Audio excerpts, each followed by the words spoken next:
السلام عليكم ورحمة الله وبركاته. بسم الله الرحمن الرحيم. الحمد لله رب العالمين.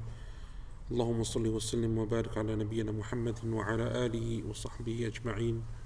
أما بعد. So last week we were on the tafsir of the first verse of Surah Al-Takathur, and we had spoken about it at some length but hadn't quite finished what we were saying concerning the tafsir of the verse in which Allah subhanahu wa ta'ala says, Alhaakum al-takathur, the constant amassing and gathering and striving for more has distracted you.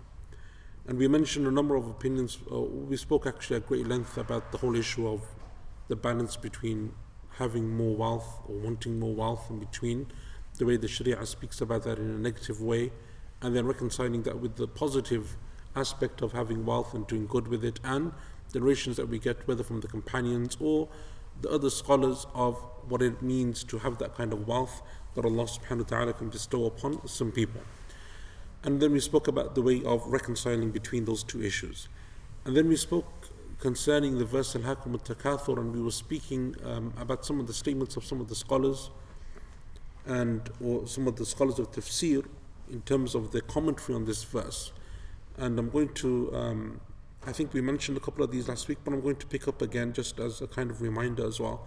And that is what in Adwa al-Bayan, Shaykh Shanqiti rahimahullah ta'ala and his student Shaykh Atiyah Salim, they mention as the statement of Ibn al-Qayyim rahimahullah ta'ala, that Allah Azza wa Jal, when He says Alhaakum al-Takathur, Allah subhanahu wa ta'ala doesn't mention what it is that we're gathering more of, but rather He leaves it as general. Doesn't say that you're gathering more wealth, that you're gathering more people, or that you're gathering more power, or that you're gathering more status or anything else, but He leaves it general. The fact that you're just gathering more is distracting you. And He says that that can mean one of two things. Number one is that it is the action of gathering itself that Allah Azza wa Jal is rebuking, is dispraising in the Quran, that constant need to want more and more and more. And we mentioned those hadith of the Prophet ﷺ, like the hadith that if the child of Adam was to have a valley of gold, they would not be satisfied until they have a second valley of gold. And if they had a second valley of gold, they wouldn't be satisfied until they have a third valley.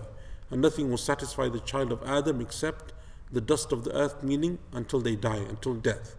So it's the fact that that innate nature of just wanting to gather more is the issue itself. And that's why Allah Azza wa Jal dispraises the action without mentioning what it is that's being amassed.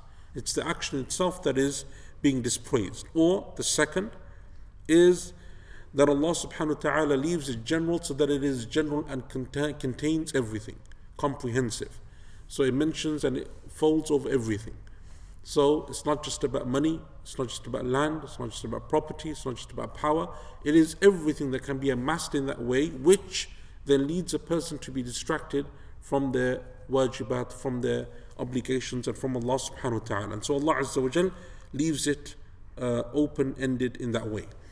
Ibn al-Qayyim rahimahullah ta'ala also says, Allah Azza wa Jal tells us that this constant striving for wanting more of the dunya has busied us and made us forget the next life and Allah Azza wa Jal until death comes to us, and so we will die in that state, or we will go and visit the graveyards and return without having contemplated that issue. Right? And I think we touched upon this yesterday as well. And this is an interesting point that Ibn al-Qayyim rahimahullah ta'ala mentions, because he's mentioning two dimensions to this issue.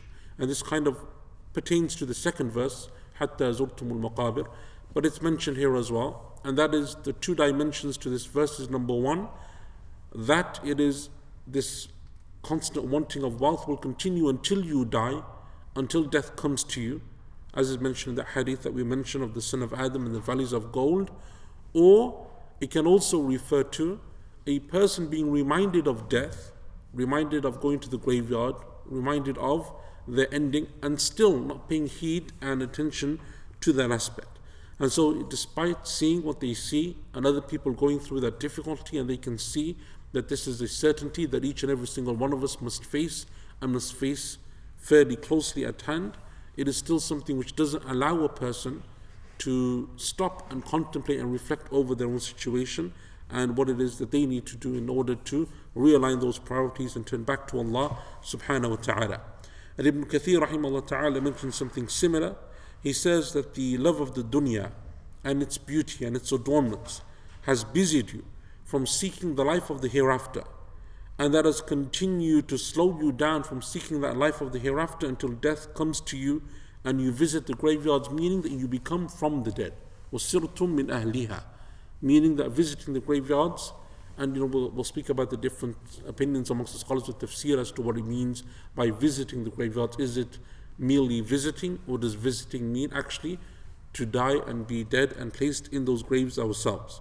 But either way, he is of the opinion, Ibn Kathir rahimahullah ta'ala, that the stronger opinion is that zurtumul maqabir, the visiting of graves, is death itself.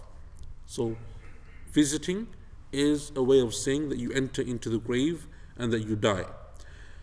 Al-Razi in his tafsir, he says that Allah Azza wa Jal didn't tell us what it is that we are amassing. Right, that same point. Because he said to leave it open-ended is ablagh. It is more eloquent and it is more forceful in Allah subhanahu wa ta'ala criticizing and rebuking us for doing this. And so therefore he says that it concerns everything. Anything that busies you and takes you away from the remembrance of Allah Azza wa Jal and from performing your wajibat, your obligatory deeds, your mandubat, your optional recommended deeds, and any other type of good, and contemplating and thinking about Allah subhanahu wa ta'ala, all of this is included. And that's also a very interesting point, because what Al-Razi is saying here is that it's not just that Allah Azza wa Jal is saying to us that the dunya busies us and distracts us and takes us away from fulfilling our obligations, from remembering to pray, from remembering to give zakah, from remembering to be obedient to our parents, from remembering to do the wajibat, the duties that Allah Azza wa Jal has placed upon us, but rather it can even be that it is distracting us from doing what is recommended. So a person is doing, one of us, we're doing our wajibat, we're fulfilling our obligatory deeds, but we're not really going that step further. When it comes to the optional deeds, when it comes to doing that little bit extra, when it comes to finding what it is that we need to do in order to raise our level in Jannah, in order to accumulate extra good deeds, in order to go that extra little way, we will stop and we won't go that extra way because we then become busied with other things. So the example of that is someone who's so busy and so engrossed in what they're doing, whether it's their job or whatever else it may be, is that when they come to the salah, yes, they will pray their fard prayer, they will pray their 4 rak'ahs of dhuhr, or their 3 rak'ahs of maghrib, or their 4 rak'ahs of isha, but they won't have the time to sit and make adhkar. And they won't have time to pray their sunnah prayers before or after those obligatory prayers.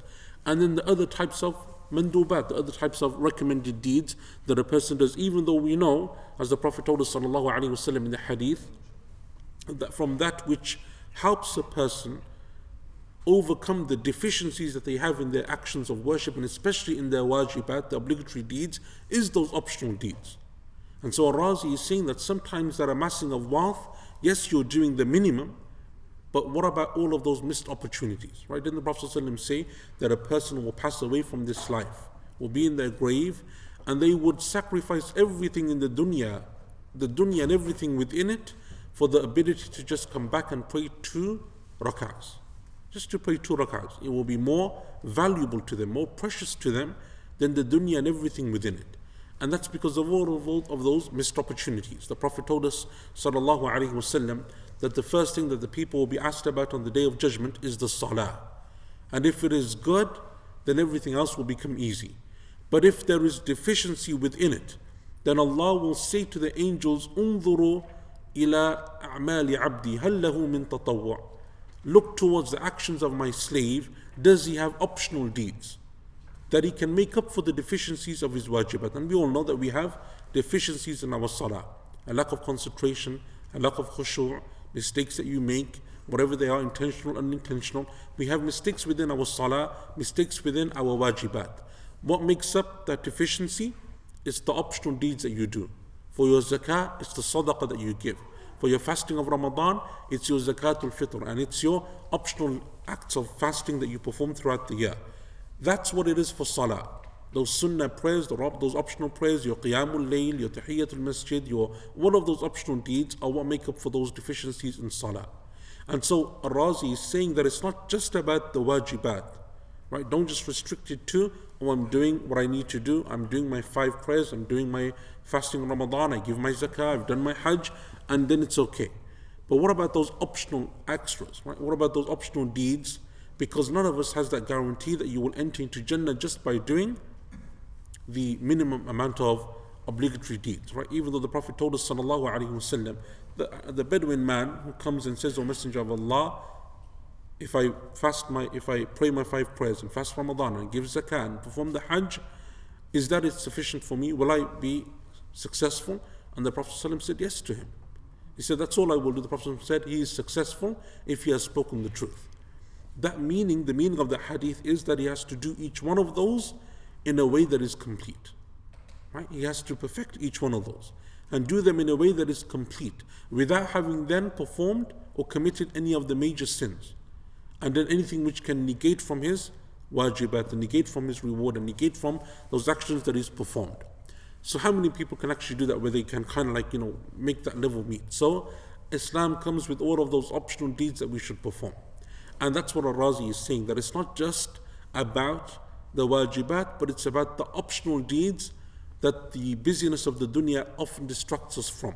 Right? And as we know, Ibn Qayyim rahimahullah and others mention that shaitan has levels that he attacks at, right? Levels that he manages his attacks against the believers. From them is that he tries to make a person commit a major sin or a minor sin or an act of innovation or even an act of shirk. But from them also is to distract someone from doing optional deeds. So if they're doing the wajibat, he says, okay, you're doing the basic, you're doing the minimum, you don't need to worry about anything extra. And so he tries to distract people from doing the optional deeds that they should be performing. And then he continues, Al-Razi, and he says, and it's not just even that, but even the ability to have tafakkur and tadabbur, to contemplate and to reflect. Right? So as Allah Azza wa Jalla tells us in the Quran, أَفَلَا يَتَدَبَّرُونَ الْقُرْآنَ أَمْ عَلَى قُلُوبٍ أَقْفَالُهَا. Do they not contemplate over the Quran, or are their hearts locked and sealed? Even the time just to sit down and the Quran that you do read in the salah or outside of the salah, to sit and actually think and ponder over that. Right? To attend lectures and gatherings of knowledge and learn about your religion and expand your learning. All of those different things, just the ability to sit and think and make tadabbur is something which also the dunya has a way of busying us from and distracting us from and taking us away from those important elements that we require and we need. And so his tafsir, his commentary, Al-Razi's, even though it is relatively brief, it is very deep in the way that he brings in those different aspects, and that all of those are what are being mentioned in this verse by Allah subhanahu wa ta'ala. Ash-Shanqiti in his tafsir, he says, and there are many other verses that speak about the type of distraction in the Quran. From them is the statement of Allah Azza wa Jalla, وَمَا الْحَيَاةُ الدُّنْيَا إِلَّا لَعِبٌ وَلَهُ وَلَلدَّارُ الْآخِرَةُ خَيْرٌ لِلَّذِينَ يَتَّقُونَ. And the life of this world is except play and distraction. And indeed the life of the next life is better for those who have piety. And the statement of Allah Azza wa Jalla, وَمَا هَذِهِ الْحَيَاةُ الدُّنْيَا إِلَّا لَهْوٌ وَلَعِبٌ وَإِنَّ الدَّارَ الْآخِرَةَ لَهِيَ الْحَيَوَانِ لَوْ كَانُوا يَعْلَمُونَ. And the life of this world is mere distraction and play, and indeed the life of the next world is the life of eternity, if only they knew. Right? And this is an interesting point here, because we mentioned last week that the word al-hakum, at-takathur, al-hakum, comes from the root word of ilha, and ilha comes from the word lahu, which is what is mentioned in these 2 verses, and that means to distract. Right? And so even though this is like, we're not going to the deep tafsir of this verse, but one of the interesting things in the Quran is how Allah Azza wa Jal, when he mentions lahu, sometimes he mentions it with la'ib, and la'ib is play. Right? It's often like, al-'ab are toys in Arabic language. La'ib is play. So you have play and then you have distraction. How are the 2 of them linked? How do they complement one another? Why does Allah Azza wa Jal pair the 2 of them together and couple them throughout the Quran in a number of verses? So some of the scholars said because la'ib is the physical distraction, whereas lahu is the distraction of the heart. Right? La'ib is physically playing. So you're busying yourself with issues of the dunya that aren't important, that aren't necessary. That's your physical action. The la'ib is your physical distraction. Whereas the lahu is the distraction of the heart. Why is it therefore that Allah Azza wa Jal then mentions Alhaakum al-Takathur? He doesn't mention La'ib in Surah Al-Takathur and in other verses where Lahu is mentioned, وَإِذَا رَأَوْا تِجَارَةً أَوْ لَهْوًا انْفَضُّوا, right, in the last verse of Surah Al-Jumu'ah. يَا أَيُّهَا الَّذِينَ آمَنُوا لَا تُلْهِكُمْ أَمْوَالُكُمْ وَلَا أَوْلَادُكُمْ لَا تُلْهِكُمْ, right? The word Lahu is the one that is mentioned. And that's because, as we know, the heart is the place where all of this takes firm hold, right? If the heart becomes distracted, the body and the limbs follow. Whereas if the heart is mindful, attentful of Allah Azza wa Jal, has khushu', concentrates on its role in the dunya and understands its purpose of creation, then the body will follow. But sometimes Allah Azza wa Jal mentions both of them. So some of the scholars said the reason is because la'ib is the physical, the limbs, the body, and lahu is the heart. Others said that lahu is distraction from something, and la'ib is what replaces it. Right? So you're distracted from worshipping Allah Azza wa Jal. What do you replace that with? So that empty space that's now been left by being distracted, what is it filled with? That is the la'ib. Right? So Allah Azza wa Jal mentions both. So because why? They say because when you become distracted, that space that you've left behind is never left alone. It's always filled by something. So for example, if none of us were here today right now attending this tafsir class, would we be just nowhere suspended doing nothing? No. Right? Everyone would be doing something else. You'd be busy with something else. It may be a waste of time, you may be with your family, you may be working, you may be eating, whatever it may be, but you will always fill that time with something else. So that is the la'ib aspect. The lahu is the distraction that takes you away from what is important, what is necessary, and the la'ib is what takes the place of the empty arena that's left behind. That's what is called la'ib. So Allah Azza wa Jalla, He often mentions the two together, but He also mentions lahu on its own. So for example, يَا أَيُّهَا الَّذِينَ آمَنُوا لَا تُلْهِكُمْ أَمْوَالُكُمْ وَلَا أَوْلَادُكُمْ عَنْ ذِكْرِ اللَّهِ. O you who believe, don't let your wealth nor your children distract you from the remembrance of Allah subhanahu wa ta'ala. Or the last verse of Surah Al-Jumu'ah, وَإِذَا رَعَوْا تِجَارَةً أَوْ لَهْوًا انْفَضُّوا إِلَيْهَا وَتَرَكُوكَ قَائِمًا قُلْ مَا عِنْدَ اللَّهِ خَيْرٌ مِنَ اللَّهْوِ وَمِنَ التِّجَارَةِ وَاللَّهُ خَيْرُ الرَّازِقِينَ. When Allah Azza wa Jal says, and when they scatter towards trade or entertainment, whenever they observe it. This hadith, or this verse, has a cause of revelation, right? As mentioned in Sahih Bukhari, the hadith where the Prophet ﷺ, the companion said that we were sitting in the Jum'ah prayer with the Prophet ﷺ. He's giving the khutbah in the Jum'ah, Salatul Jum'ah, and a trade caravan entered into Medina. Right? So people who had gone on trade and commerce and business, and the people of Medina, some of them who have invested in that wealth, others who want to purchase from the trade and the goods that have been brought back from that trade caravan. The caravan arrives during the khutbah at the time of Jumu'ah. So the majority of the companions stood up, the Muslims, and they rushed towards it to meet it. The narration says in Bukhari, I think, if I remember correctly, that only 12 or so people remained behind in the masjid. Only 12. Right? And that's why from the strictest rulings of Jumu'ah is what? إِذَا نُودِيَ لِلصَّلَاةِ مِنْ يَوْمِ الْجُمُعَةِ فَاسْعَوْا إِلَى ذِكْرِ اللَّهِ وَذَرُوا الْبَيْعِ. It's not allowed, right, to perform transactions in that time of Jumu'ah. Right? To the extent that the scholars said it is haram because of this verse. Allah says, hasten towards the Jumu'ah prayer and don't busy yourself in trade and commerce. And that's why one of the interesting fiqh issues, inshallah, maybe when we get to that part, we can speak about that in more detail in Surah Al-Jumu'ah, is the issue of if you buy and trade in Jumu'ah, is that a correct transaction or not? Is it, because it's haram. Allah Azza wa Jalla says it's haram. Therefore, if you buy something, is that a valid transaction? Right? I purchased this phone, I purchased a house, I purchased a car. Is that a halal transaction? Is it valid? Because it's haram, right? So is the transaction still valid or is it invalid? If a person gets married during that time, right? The nikah for some reason was during the Jumu'ah khutbah, for whatever reason, maybe everyone was just there and it was easier. And so they do is it a valid nikah contract? Right? Because it's done at a time in which it is haram to conduct any type of transaction or any type of contract. So anyway, that's like a different issue. I'm sure we'll get loads of questions about it, but yeah.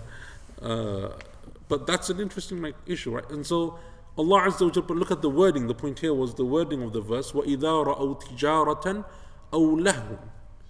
When they see any type of trade or any type of distraction or entertainment or something else, that's what happens. They turn away and they rush towards it, Allah Azza wa Jalla says, and they leave you standing there. Say God's gift, قُلْ مَا عِنْدَ اللَّهِ, what is with Allah is better than any distraction or trade. Indeed, Allah is the best of providers. Right? And so that's also something which Allah Azza wa Jalla mentions within the Quran. So those are different contexts in which that verse, or in which the wording of lahu is mentioned within the Quran, and distraction. Shaykh ibn Uthaymeen rahimahullah ta'ala, in his tafsir, he said the statement of Allah Azza wa Jalla, takathur, amassing or hoarding or constantly wanting more, he says that it includes everything. Includes wealth in all of its forms. It includes tribes, being proud of the number of people within your tribe, right? The people that you kind of have a nasab, or they meet you in your lineage. They're from the people who are from your core tribe. To have that type of fakhr and that type of like arrogance towards it, that I have more people in my tribe. My family is stronger than yours. My clan is bigger than yours. My tribe is more prestigious than yours, and so on. وَالتَّكَاثُرُ بِالْجَاهِ. And likewise it can be to amass status. Right? Status, jah is status. That a person just spends their whole life looking as to how they can increase their status within the dunya and within society. And he says, وَالتَّكَاثُرُ بِالْعِلْمِ. And even knowledge. If that knowledge is something which distracts a person from what they actually need to know. Right? And we'll mention this slightly later, because there's another statement also that is relevant to this.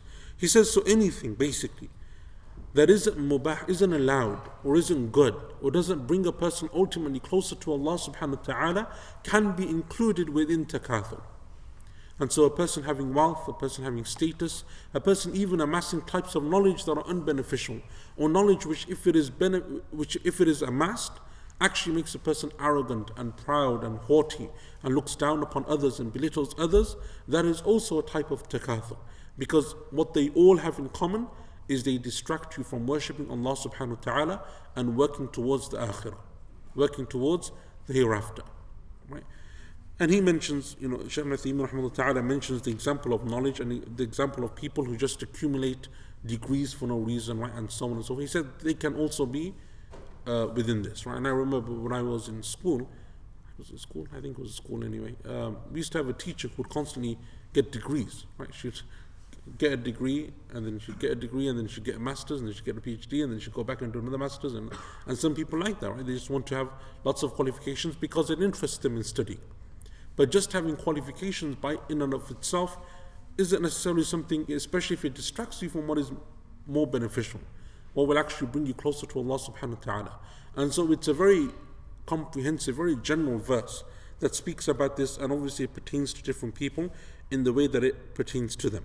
Al-Khatib al-Baghdadi, rahimahullah ta'ala, who is one of the great scholars of the past, he has a book in which he speaks about the importance of knowledge and the etiquettes of seeking knowledge and the mannerisms that the teacher and the student should have.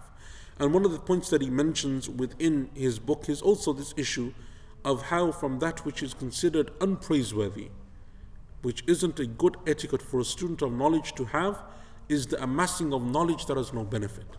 And he gives the example of his time of people who just collect books. So they have vast libraries full of books that they will never read, they will never benefit from, doesn't actually benefit them in any way, but they just like the idea of having a very big library and many books, and they're constantly buying and buying and buying books. Have they ever read them? No. Have they ever heard them? No. Have they ever read them or studied them or understood them? No. But it's just that idea of wanting. And he says within his book, اقتضاء العلم العمل, he says, and this gathering of books is like what Allah Azza wa Jal mentions in the Quran as those who gather and hoard gold and silver. He says it is similar to the one who just simply collects gold and silver. And so he says that can also be from this type of takathur, which is a person just gathering stuff that doesn't actually benefit them in any particular way. Right? And we have many, many examples of that even within knowledge. So for example, the issue of just wanting to read hadith books. There's sometimes people, what they like to do is open Bukhari and read it from beginning to end. Or Muslim, or Musnad Imam Ahmad, all those types of books of hadith, which in and of itself isn't a bad thing. It's a good thing. There's barakah in reading hadith and there is blessing. But the point of those hadith is not that they're simply read or that you get ijazat. Some people like to collect ijazat, right? They have 30, 40, 50 ijazas, chains of transmission that take them back to Bukhari and Muslim and Imam Ahmad and Malik and all of those great scholars of the past. But do they understand the hadith? Do they actually know the fiqh of the hadith? Do they know what the narrators are or anything concerning the hadith? No. Most of them would struggle, or many of them struggle with that type of knowledge. So that's the type of amassing of knowledge that actually doesn't benefit. It is takathur, amassing something which actually distracts you from Allah subhanahu wa ta'ala. And Ibn Qayyim, I think it is, rahimahullah ta'ala, he mentions in one of his books how shaitan distracts a person in the guise of goodness, of obedience, of ibadah, of worship, but in its reality it's actually something which takes a person away from Allah subhanahu wa ta'ala. And that is from the traps of shaitan. Shaitan comes and he says, no, actually what you're doing is good because you're seeking knowledge.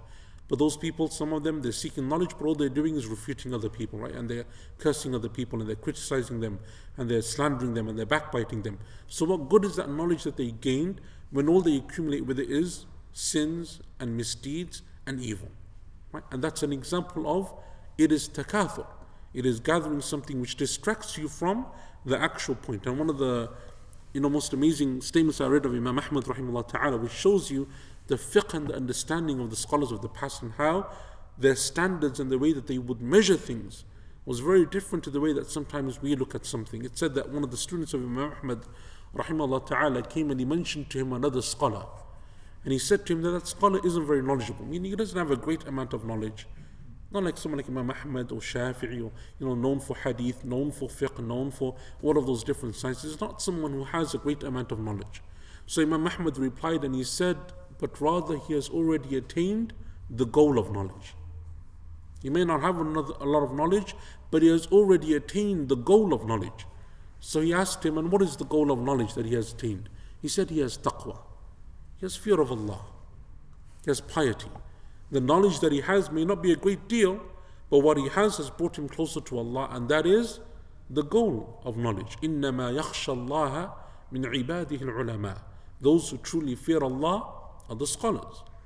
Right? So when that knowledge, an increase of knowledge doesn't bring you that goal, doesn't give you that fruit, doesn't give you that objective, you don't feel that closeness to Allah Azza wa Jal, then you have to stop and question yourself. Do I have sincerity in that act of worship? Am I doing it in the correct way? Am I doing it for the right reason? Am I actually studying and learning and benefiting something which I can bring into my life and it will benefit me and those around me? Right? And that is important, especially in the issue of seeking knowledge. Sufyan al-Thawri, rahimahullah ta'ala, used to say that I never fought anything that I found more difficult than my own sincerity. Never fought anything. مَا عَلَجْتُ شَيْئًا أَشَدُّ عَلَيَّ مِن نِيَّتِي. I never fought anything more difficult upon myself than my own sincerity, because it's a constant battle and a constant struggle, and shaitan often comes in the guise of good and he distracts people, just as he did with Adam alayhi salam when he said to him, هَلْ أَدُلُّكُمَا عَلَى شَجَرَةِ الْخُلْدِ وَمُلْكٍ لَا يَبْلَى. Shall I not guide you towards a tree that will give you everlasting life and everlasting provision? Right? He comes in the guise of good. Didn't come to them and say disobey Allah, didn't come to them and say disbelieve in Allah. He came in the guise of good, and he said to them, وَقَاسَمَهُمَا إِنِّي لَكُمَا لَمِنَ النَّاصِحِينَ.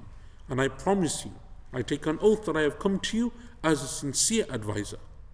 But we know that he was lying and deceiving them.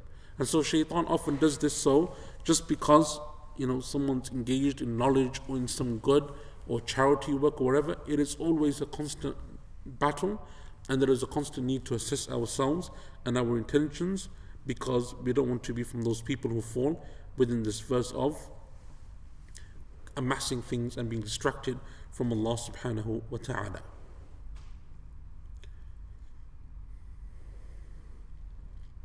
is there any reason, Sumaira is asking, why when the la'ib and lahu are mentioned together, la'ib is usually first, especially given the theory that lahu is a precursor to la'ib? It is actually mentioned both ways. So the two examples that I gave, one has lahu before la'ib and one has la'ib before lahu. And often in the Quran, when you have two words, or a pair of words which come in the Quran a number of times, but sometimes the order between them is changed, it is usually due to the context of the verse, the context of the passage, what Allah subhanahu wa ta'ala is speaking about and focusing on, that one will be given precedence over the other. Right? One is mentioned before the other. That is often the case in the Quran, or that's the general rule in the Quran. It's not always true, but generally it is something to do with the context. Okay. Allah Azza wa Jalla then says in Surah, in the second verse of Surah Al-Takathur, حَتَّى زُرْتُمُ الْمَقَابِرِ, until you go into your graves. Hatta is a word which is mentioned often within the Quran.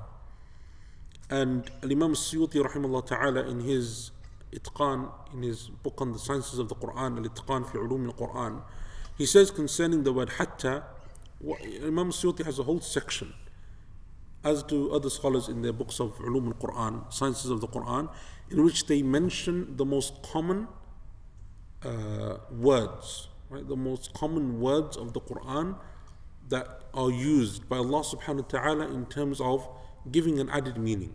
And they're often the short words that you often find within the Quran. Kalla, idha, inna, sawfa, hatta, right? And we gave, I think we did a couple of them before already.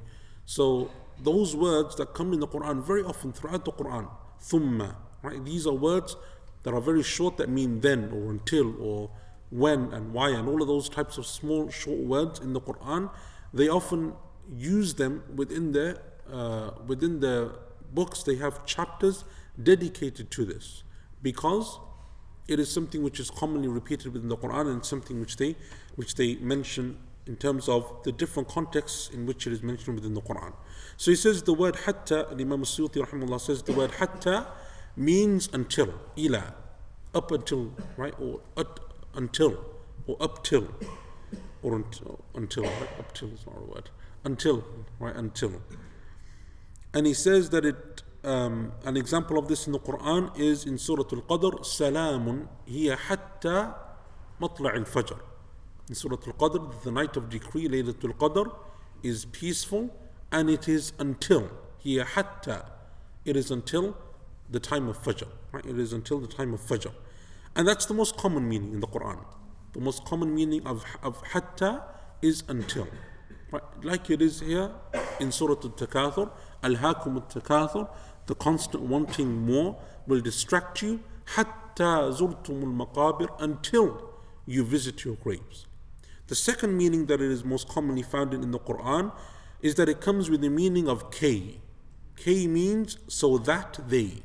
So that. Right? So that they. For example, when Allah Azza wa Jalla says, هم الذين in Surah Munafiqun, هم الذين يقولون لا تنفقوا على من عند رسول الله حتى ينفضوا. They are those, meaning the hypocrites are those who say, don't spend upon those who are with the Messenger of Allah so that they will disperse from him. Not until they disperse, it is because, so that they may disperse from him. Right?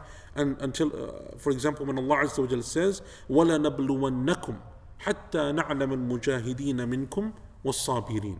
And we will test you and try you so that we may make it known those amongst you who are patient and those amongst you who will strive.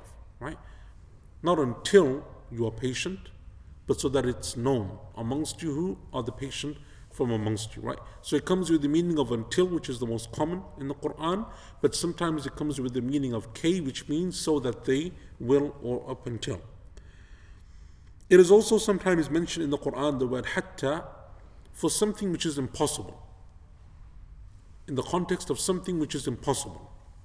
For example, in Surah Al-Baqarah, Allah Azza wa Jalla says, وَلَن تَرْضَى عَنْكَ الْيَهُودُ وَلَا النَّصَارَى حَتَّى تَتَّبِعَ مِلَّتَهُمْ.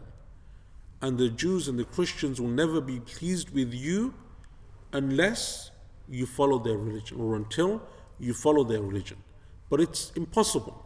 that the Prophet ﷺ would ever follow their religion. But the word hatta is often used in the Quran to show something that is impossible. Right? To give something which is impossible. It's not going to happen and take place, but for Allah Azza wa Jal to stress a point that these people will never be happy with you, they won't accept you, they will never be pleased with what you're doing unless and until you leave what you're upon and you follow what they're upon. Right? And so it's something that stresses a point, but it uses the word hatta, but it is something which is impossible. Similar to it is the verse in which Allah Azza wa Jal says concerning the disbelievers, وَلَا يَدْخُلُونَ الْجَنَّةَ حَتَّى يَلِجَ الْجَمَلُ فِي سَمِّ الْخِيَاطِ. And they will never enter paradise until the camel enters into the needle, the eye of the needle. Right? Can the camel ever enter into the eye of the needle? No, it's impossible. Right?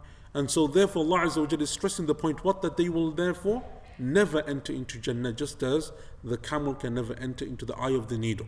But the word that is used in Arabic to show this and emphasize this is hatta. That it's something which is impossible to happen in the future.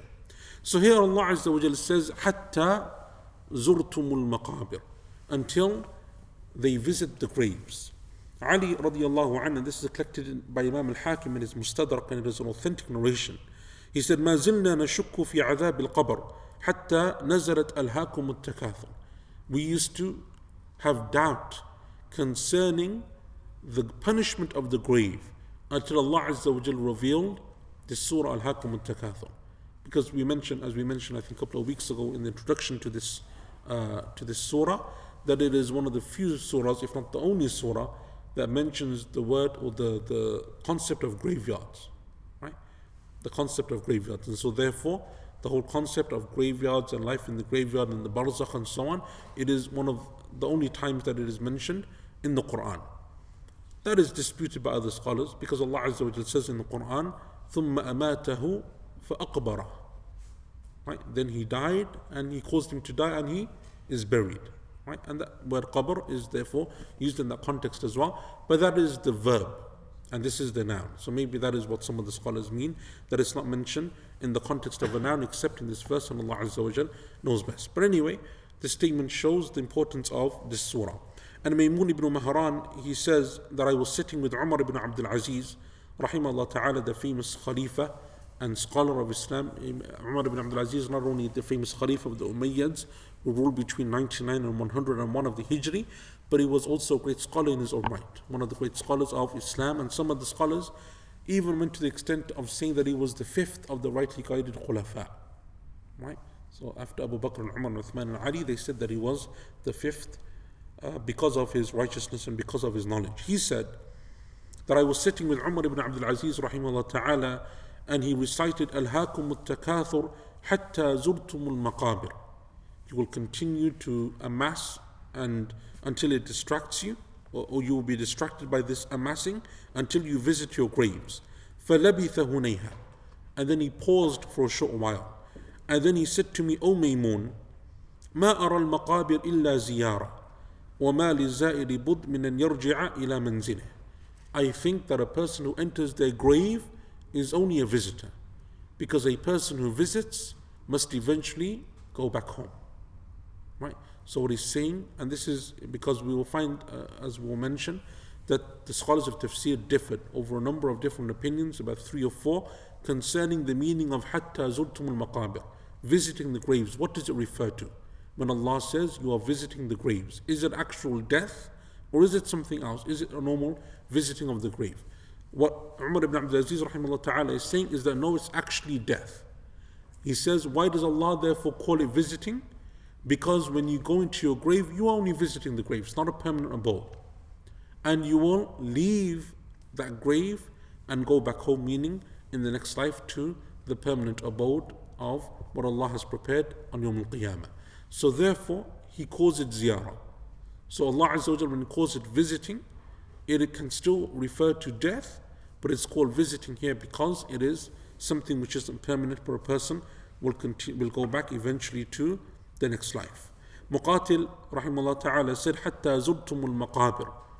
He said, until you visit your graves refers to all of you, meaning that each and every single person will die and they will go into that phase of life which is called the barzakh, which is in between this life and the next life. Ibn Kathir, rahimahullah ta'ala, and we mentioned this before, he says, وَالصَّحِيح, the correct opinion is that the meaning of the verse زُرْتُمُ الْمَقَابِرِ is that you become buried within your graves. Visiting the graves refers to being actually buried within the graves.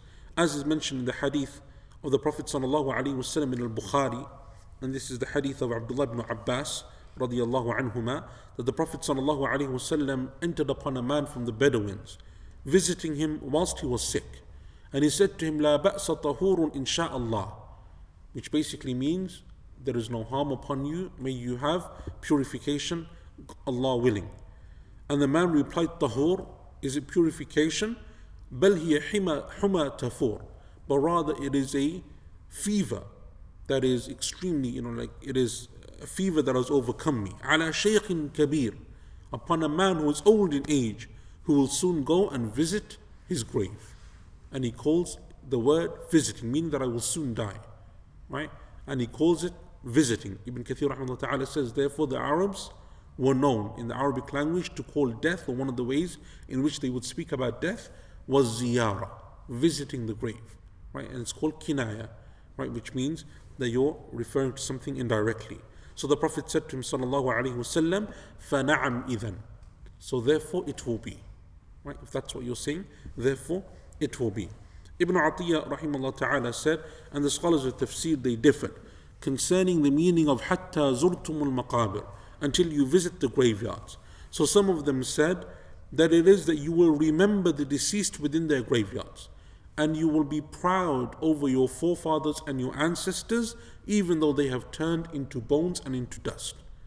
And what is referring to there is the causes of revelation that we mentioned a couple of weeks ago at the beginning of this surah, right? Where they said that some of the scholars said that the cause of revelation for this surah is what, that the different people of the Ansar, or the different people of Quraysh, or the different tribes of the Jews and so on, they would compete with one another as to who had more wealth and who had more position and who had more authority. And then after they had finished with the living, they would have the same type of arrogance and the same type of competition with their deceased.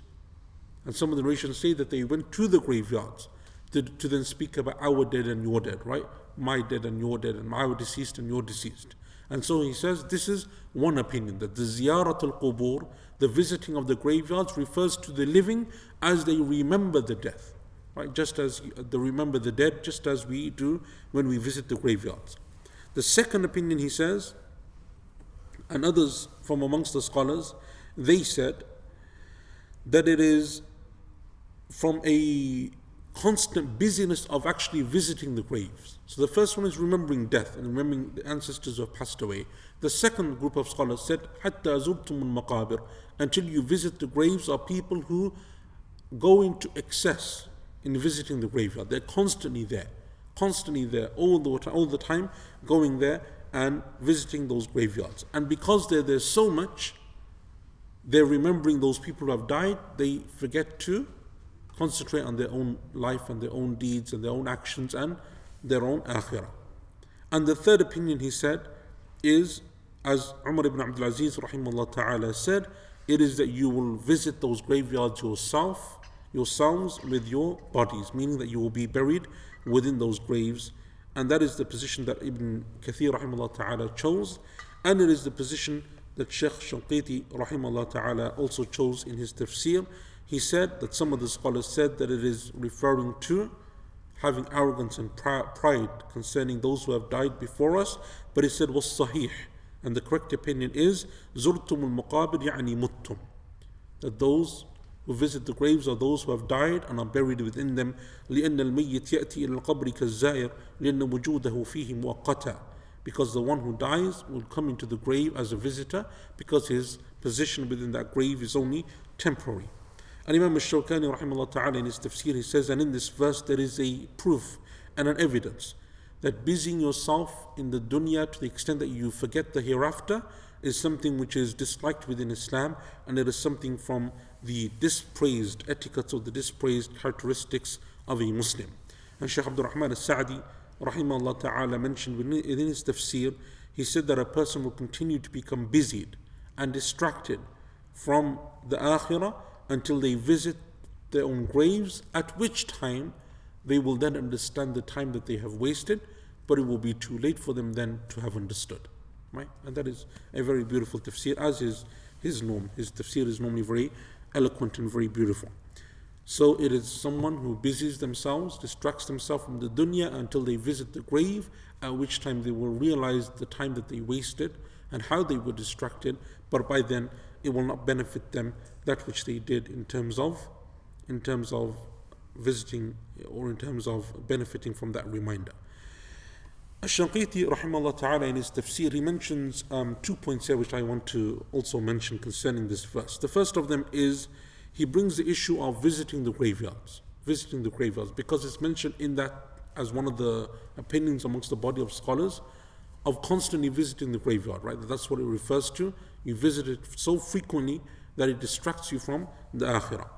He says that we have the hadith of the Prophet ﷺ, the famous hadith of Burayda radiallahu anhu in Sahih Muslim, كنت نهيتكم عن زيارة القبور ألا فزوروها فإنها تزهد في الدنيا وتذكر الآخرة. Those I used to forbid you from visiting the graveyards, but now visit them. For indeed it makes you remember the hereafter, makes you remember death, depending upon the wording. He then mentions that there's a difference of opinion amongst the scholars concerning the ruling of women visiting the graveyards. Some of the scholars said that it is allowed for them to visit based upon this hadith, right? The Prophet ﷺ allowed it, and it's a general hadith, so it's allowed for everyone. And others from amongst the scholars said it's not allowed for them, based upon the other hadith in which the Prophet ﷺ cursed the women who visit the graves.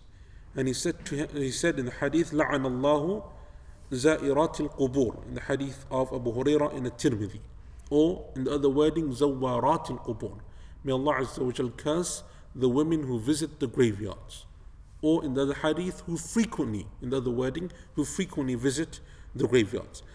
And the scholars differed therefore. So you have a body of scholars like the Hanbali madhab and others who say it's not allowed for a woman to enter a graveyard. And other scholars say it is allowed.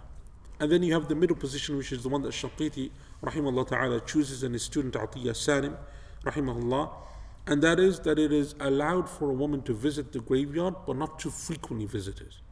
But to visit it every so often, once in a while, is allowed.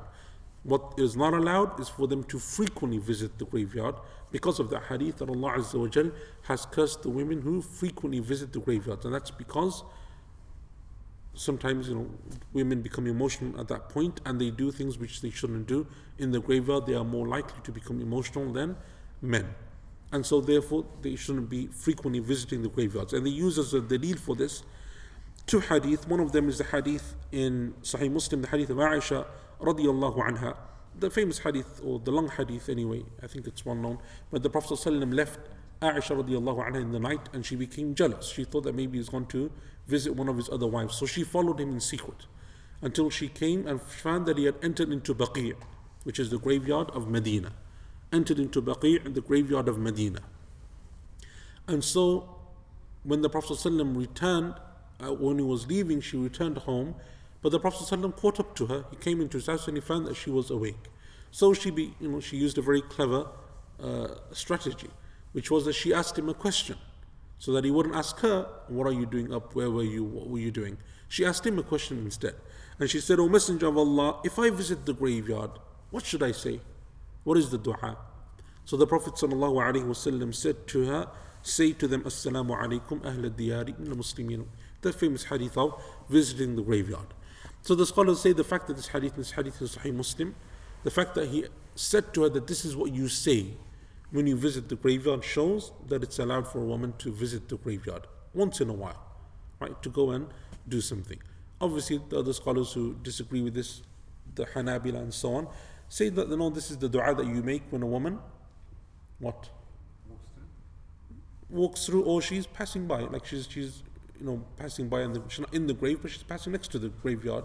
She can make that dua from outside, not necessarily that she's going in and she's visiting the actual graveyard itself, or that she's just simply passing through because there is something which she needs to do on her way. But then they have another hadith, and this hadith is in Bukhari, the hadith of Anas radiallahu anhu, of the woman who was crying and she was wailing and she was extremely upset because she lost someone close to her. So the Prophet ﷺ came to her and he spoke to her and he told her to be patient. So the Prophet ﷺ tells this woman to be patient, and she replies to him and she says, "Go away from me. You don't know what I'm going through." Because of her severe emotional reaction, she becomes extremely upset and she doesn't realize who it is. So once the Prophet ﷺ walks away, they say to her, "Do you not know that that was the Prophet ﷺ?" Right? She didn't realize because of how distressed she was. So she came to the Prophet ﷺ and she said to him, "O Messenger of Allah, I apologize. I didn't know it was you." And the Prophet said to her ﷺ, "إِنَّمَا الصَّبْرُ عِنْدَ صَدْمَةِ الْأُولَى." Indeed, true patience is when calamity first strikes. True patience is at the time when calamity first strikes, meaning that it's not when you've been reminded and then you have to be told. And then a true test of patience is as soon as that calamity strikes, a person remembers Allah subhanahu wa ta'ala and they show that type of patience. This hadith, some of the scholars said, the woman was in a graveyard. And the Prophet never said to her, "Why are you here? What are you doing here? Shouldn't be in here." Didn't tell her to leave. And so therefore it's another dalil that they use, an evidence to show that it is allowed on the odd occasion. Right? And that is reconciling between those different hadith and those different narrations and trying to find a middle way between the hadith, one that says that it is an issue of cursing, which makes it a major sin, right? Because a major sin in Islam is what? Something which has an act of or a threat of punishment attached to it. Right? We know that there is a threat of punishment or a specific punishment that is linked to that action, that sin. So when there is a sin that has, and you were told that there is a threat of punishment which is la'an, which is like this hadith, a curse of Allah Azza wa Jal. The curse means what? The person is removed from Allah's mercy. They are distanced from Allah subhanahu wa ta'ala's mercy.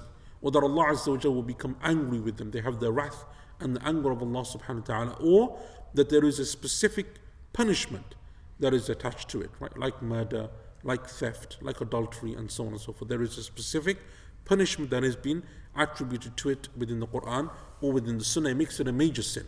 So therefore, you have the hadith which makes it a major sin, and then you have the other hadith that show and indicate that there were times in which either the women were allowed or that they would do it, or that it was something which they would do once in a while. And so therefore the reconciliation that these scholars have, and I think that this is a strong position inshallah ta'ala, is to bring those two positions together and say that as a one-off, every so often, every once in a while, it's okay, or if there is a need, for example, but otherwise it is something which should be avoided generally, and Allah Azza wa Jal knows best. The second issue, before I open up to any questions, which also Shanqiti mentions in his tafsir, but it's also mentioned by others. Ibn Atiyya rahimahullah ta'ala mentions it in his tafsir. Abu Hayyan, who has a famous tafsir, again you'll find these biographies on that those notes that I did, which have yet to be put into, what was it? Chronological order, where you can click on some fancy thing and everyone was like, no, Wais will do it. How many weeks has it been? Anyway, 2 months. All right. Inshallah. I thought my tafsir was slow. So anyway, Abu Hayyan is one of those scholars of tafsir. He has an amazing tafsir, and his tafsir primarily deals with issues of language and issues of poetry and poetics and eloquence and so on. It's a very nice tafsir. But anyway, all three of them mention something which was a phenomenon at that time. I mention this because it's something which, especially Abu Hayyan ibn Atiyya, lived hundreds of years ago, and they mention it as something being prominent in their time. And anyone who's recently been to any graveyard or most graveyards will see that it is something which has continued, unfortunately, within our time. And that is that they said that from the ziyaratul qubur, or from the way that Allah Azza wa Jal, or from the way of distracting people from Allah subhanahu wa ta'ala, even within the graveyard, they say is what we find within our time. When people come and they beautify their graves, and they build monuments over them, and they have flowers, and they have candles, and they have all sorts of marble effects that they place upon the graveyards, and this is something which they say is something which the Sharia didn't order with, and it's something which should be avoided, right? And that's interesting because they mentioned this how many hundreds of years ago, right? 5, 6, 700 years ago, some of these scholars lived. Okay, Shanqiti is more, more contemporary, not too long ago, but these other scholars lived hundreds of years ago. And they said that it's become a phenomenon within their time, that they find this within the graveyards. And so even when a person goes to the graveyard, the purpose of which is what? To remind you of the akhirah, to remind you of death, to remind you of the stark and harsh reality of death. All you see now is beautification, adornments, flowers, nice messages. I find balloons, there's teddy bears, there's candles, there's everything, literally, right? And like the difference between a birthday and a funeral, if you were to just remove the context of the location, it's very difficult sometimes to see the difference between the two. And that is all that way of shaitan trying to make us beautify death, make it palatable, make it acceptable, make it something which we don't have to then face the harsh reality that tomorrow it's going to be me and you. And that's what death should do, right? The Prophet ﷺ told us, remember the destroyer of pleasures often. The destroyer of pleasures is death. So they said that this is a phenomenon that we've seen in our time, right? And it's something which unfortunately even till our time we see within the graveyards, right? And that's something which you see, the scholars mentioning how constantly, one of the positions of hatta zurtum al-maqabir is people who go to the graveyard, and what happens is they're constantly visiting. They're constantly visiting. Why? Because they're constantly tending to those graves. They're planting flowers and they're doing this and they're watering those flowers, and that requires a weekly visit, especially if it's something which is done in the summer and so on. And that's what you see, right? People becoming distracted from even the position or the objective and the goal of visiting the graveyard. They become busy and they become distracted by doing something else instead. So anyway, so those are the 2 points that are mentioned within those books of tafsir. We mentioned that Al-Qurtubi rahimahullah ta'ala said that al-maqabir, this is the only time that it's mentioned within the Quran. And it goes without saying that the scholars mention that if someone really wants to pay attention to these verses and what they mean, it is a reminder of death. It is a reminder to go and visit the graveyards and take that harsh reality and lesson that Allah Azza wa Jalla has given to each and every single one of us about the fragility of life and the temporary nature of that life. I want to conclude with one final thing, inshallah ta'ala, before we call it a day. And that is something which Al-Qurtubi rahimahullah ta'ala mentions within his tafsir, and I just thought it's an interesting point that he mentions. He refers to, when he's referring to the word maqabir, right? Because there are 2 plurals in the Arabic language for the graveyard, right? The singular is maqbara, and the plural is qubur, right, which means graves, and maqabir, which means graves or graveyard. He mentions the name of a scholar who was from the tabi'een, from the students of the companions. He studied under the likes of Aisha and Abu Hurairah and Sa'd ibn Abi Waqqas radiyallahu anhum. He died in the year 125, and he says his name was Abu Sa'id al-Maqbari. He's a famous scholar of hadith. Abu Sa'id al-Maqbari. Abu Sa'id, and then his title is al-Maqbari, right? And Al-Qurtubi says, or Dhahabi rahimahullah ta'ala rather, he says in his siyar, he says, and he was known as this because he used to live around and next to the graveyard of Baqi' in Medina. And so people began to call him Maqbari. And so the name stuck and he became known as Abu Sa'id al-Maqbari. Right? I only mention this because Al-Qurtubi mentions this in his tafsir, and it's something which they often do within the tafsirs. They bring these nice little points that they just come across in other things, and they mention it as something as like kind of trivia. Okay, so any questions? I'm not going to deal with the fiqh issues. Is collecting ijazah for the sake of it considered riya? I mean, intentions of people are for them to like consider and determine, but just the point was just to collect ijazahs for the sake of ijazahs isn't the way of the scholars, nor is it the way of seeking knowledge. But rather, knowledge has its purpose, right? And that is to learn and to benefit and to act upon that and to call others upon it, and that it gives you taqwa and brings you closer to Allah subhanahu wa ta'ala. That is the purpose of knowledge. Some people never reach an actual grave as they have been drowned or burnt or whatever else in burial. Are these people excluded from this verse? So the Quran speaks about the majority, right? The general rule. Obviously there are people who aren't buried for whatever reason, they drowned, they're burnt or whatever it may be. those people still go into the life of the barzakh, right? Because we have the hadith of the man, the Prophet ﷺ told us of the man who gathers his children, his heirs, and he tells them to burn his body because he did no good and so on. And Allah Azza wa Jal will gather his ashes back. The hadith is long, but the point is that it's mentioned within the sunnah. So the point is that they have still a life of barzakh, a life between this life and the next, even though they don't necessarily go into the grave, or they're not necessarily buried, right? So it's not a condition that they have to have a burial or be in a graveyard or wherever. Allah Azza wa Jal is the one who controls everything in the heavens and the earth. What about growing plants, grass on graves in an attempt to ease the deceased's stay in the grave? It is a hadith in which the Prophet did this to one of the companions' graves. The hadith of the Prophet, I think that you're referring to, the hadith in Bukhari of the two people of the graves, إِنَّهُمَا لَيُعَذَّبَانِ وَمَا يُعَذَّبَانِ فِي كَبِيرٍ. These two people are being punished in their graves, and they're not being punished for anything major. And the meaning of major here isn't that they're not major sins, as the scholars say, but rather that it's not something which people consider to be major.